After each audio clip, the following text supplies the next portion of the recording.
আজকের ভিডিওতে থাকছে প্রিন্ট করার অনেক তথ্য। আর পুরোপুরি ভিডিও দেখলে আপনি নিজের জন্য বা ব্যবসার জন্য প্রিন্ট করার আইডিয়া পেয়ে যাবেন। আর এইভাবে কিন্তু আপনি বিজনেস শুরু করতে পারেন। আশা করি পুরো ভিডিওটা আপনারা লাইক দিয়ে দেখা শুরু করবেন। আর যাদের প্রিন্ট ধেবড়ে যায়, পরিষ্কার হয় না, ভালোভাবে ছাপটা ওঠে না, তারাও কিন্তু অনেক তথ্য পাবেন।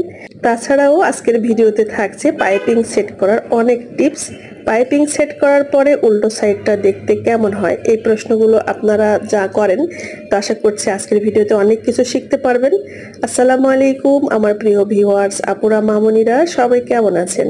কে কোথা থেকে দেখছেন আপুরা? আশা করি আল্লাহর অসীম রহমতে সবাই ভালো আছেন। আমিও আলহামদুলিল্লাহ বেশ ভালো আছি। আমার নতুন একটি ভিডিওতে সবাইকে জানাই অনেক অনেক স্বাগত। আজকের ভিডিওতে আপনারা কি কি শিখতে পারবেন তা তো বলেই দিলাম। তো দেরি না করে লাইক দিয়ে দেখা শুরু করবেন প্লিজ। আর আপনি যদি আমার চ্যানেলে নতুন হয়ে থাকেন, সাবস্ক্রাইব করে বন্ধু হয়ে পাশে থাকার অনুরোধ জানাচ্ছি। অলরেডি এই কাজ যারা করে রেখেছেন আপনাদের সবাইকে অসংখ্য অসংখ্য ধন্যবাদ। পাইপিং সেট করলে ড্রেসের সৌন্দর্য বৃদ্ধি পায়। আমার প্রায় সব ড্রেসে খেয়াল করে দেখবেন যে পাইপিং সেট করা থাকে।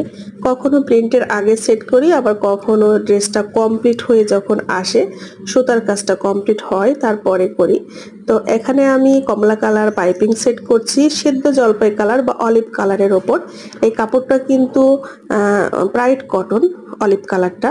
তো অলিভ কালার জামা হবে আর মাল্টি কালার ওড়না হবে, যেটা আমি সাপ দিব সেটা হচ্ছে ওড়না। এভাবে কাস্টমাইজ করে অর্ডারটা। তো এই ধরনের পাইপিং সবসময় চিকনই ভালো লাগে, যতটা চিকন করা যায় আর কি। তো আমি এখানে হাফ ইঞ্চি পরিমাণ পাইপিং সেট করে নিচ্ছি।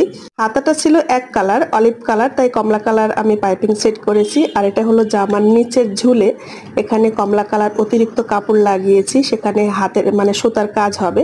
তার নিচে আমি অলিভ কালার পাইপিং সেট করছি।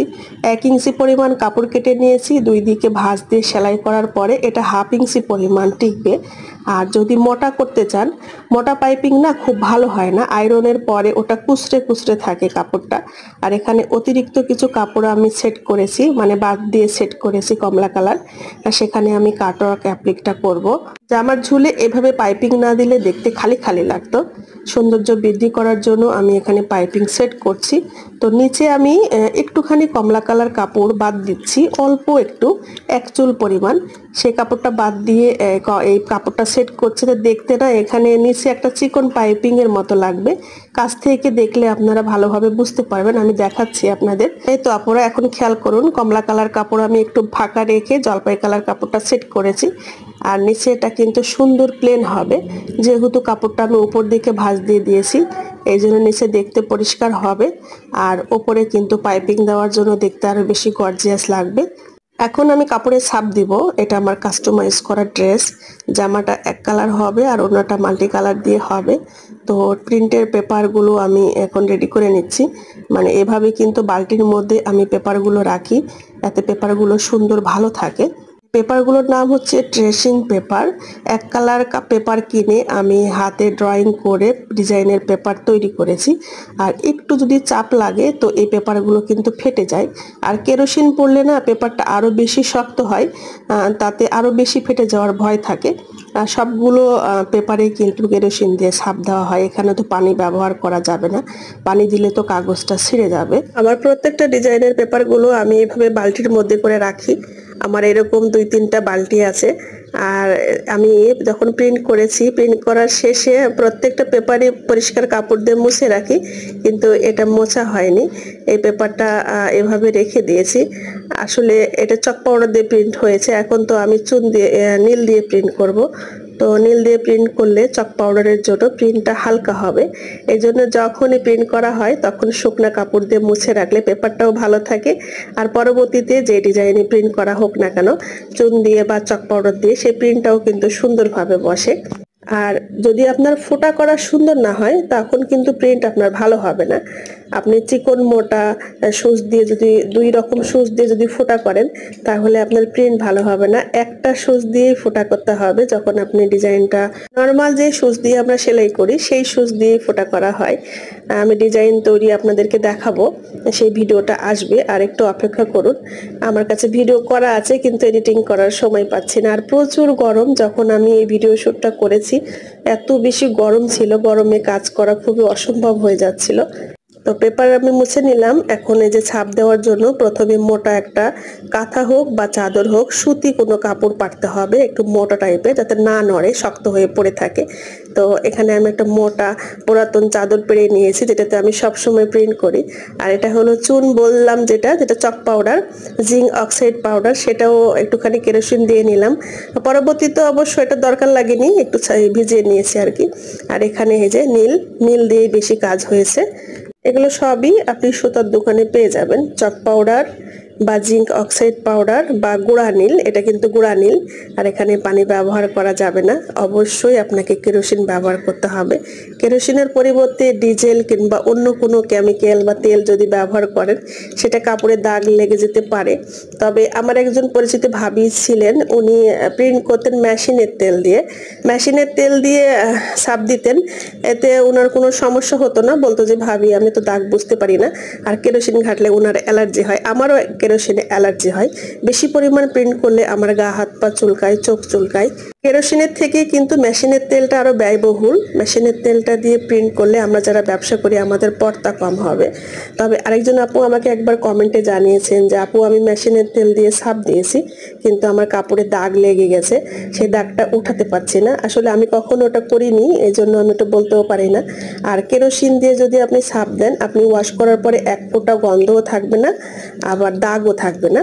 এমনি নর্মাল কাপড় যেভাবে আমরা পাউডার দিয়ে ওয়াশ করি সেভাবে ওয়াশ করলেই হবে। আমি বেশিরভাগ জেড দিয়ে ওয়াশ করি আমার এই কাপড়গুলো, বিজনেসের কাপড়গুলো জেড পাউডার দিয়ে।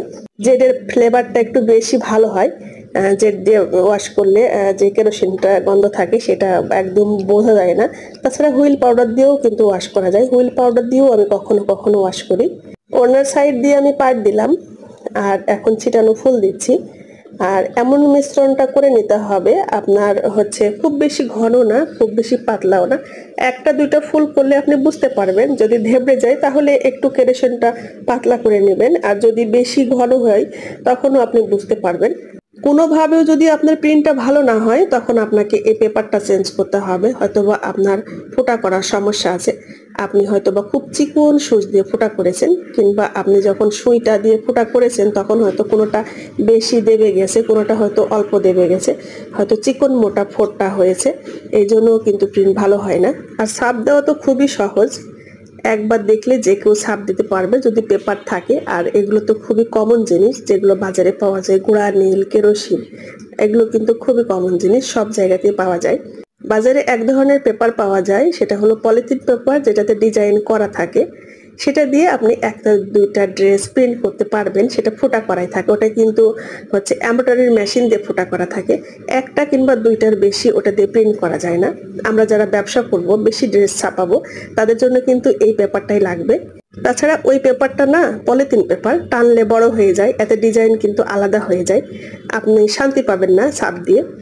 আর হাতে যদি গ্লাভস পরেন, হাতে গ্লাভস পরলেও প্রিন্টটা ভালো হয় না, আমার কাছে ভালো লাগে না, মনে হয় কোথাও ভরছে কোথাও ভরছে না, মানে শান্তি হয় না। সরাসরি হাত দিয়ে ছাপ দিলে যেমনটা শান্তি হয়, সুন্দর ফিনিশিংটা হয়, গ্লাভস পরে কিন্তু ওইভাবে হয় না, ভালো হয় না। যাই হোক আপুরা, অনেক টিপস পেয়েছেন আশা করছি। আর আমি এখানে যে ডিজাইনটা ছাপ দিলাম তার মধ্যে একটা করে ডলার দিব, তো ডলারের পয়েন্টটা করে নিচ্ছি। আর যে পেনটা আমি পয়েন্ট করছি, এই পেন দিয়ে আপনারা ড্রয়িং করবেন না। আমার কাছে এখন বর্তমানে কোনো পেন নাই, সব পেন শেষ হয়ে গেছে, আমার খুবই জরুরি, এই জন্য এই কালারটা দিয়ে করছি। এটা আমি ট্রেসিং পেপার ড্রয়িং করার জন্য এনেছিলাম। তো এটা যদি সরাসরি কাপড়ে দেওয়া হয়, এই কালারটা সবসময় উঠে না, খুব কষ্ট হয় তুলতে। কালো কালার, জাম কালার, তারপরে এই নীল কালার খুব একটা সহজে উঠতে চায় না। তো ডলার লাগালে কি হবে, ওটা ঢেকে যাবে, এজন্য দিলাম আর কি। তো হাতাতে ছিটানো ফুল দিয়েছি, নিচে একটা পাট দিয়েছি, আর মাঝখান দিয়ে একটা করে ডলার বসবে। এই যে পেনটা, এটা কিন্তু ব্লু কালার। এই ব্লু কালার, কালো কালার, জাম কালার, এগুলো সাইন পেনের দাগ কাপড় থেকে উঠতে চায় না, অনেক কষ্ট হয়, কাপড় অনেক সময় নষ্টও হয়ে যায়।